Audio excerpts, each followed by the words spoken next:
Senate में कायदे हिज़्ब इख्तिलाफ शिबली फराज ने चेयरमैन सेनेट की जानिब से जारी प्रोडक्शन ऑर्डर्स पर अमल दरामद न होने को तशवीशनाक करार दे दिया। कहा कि पंजाब हुकूमत का ऑर्डर्स को ना मानना इस हाउस की बेतौकीरी है। सेनेट इजलास में उन्होंने सूबा खैबर पख्तूनख्वा के अलावा तमाम सूबों की नुमाइंदगी पर भी एतराज उठाया।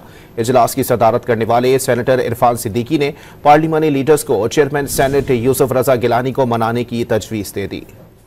सेनेट में कायदे हिज़्ब इख्तिलाफ शिबली फराज ने चेयरमैन सेनेट की जानिब से जारी प्रोडक्शन ऑर्डर्स पर अमल दरामद न होने को तशवीशनाक करार दे दिया। कहा कि पंजाब हुकूमत का ऑर्डर्स को ना मानना इस हाउस की बेतौकीरी है। सेनेट इजलास में उन्होंने सूबा खैबर पख्तूनख्वा के अलावा तमाम सूबों की नुमाइंदगी पर भी एतराज उठाया।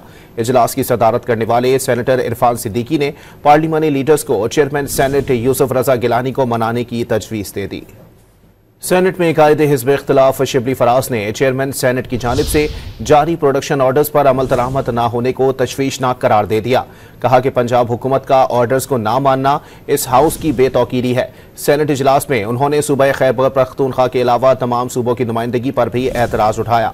इजलास की सदारत करने वाले सेनेटर इरफान सिद्दीकी ने पार्लिमानी लीडर्स को चेयरमैन सेनेट यूसुफ रजा गिलानी को मनाने की तजवीज़ दे दी।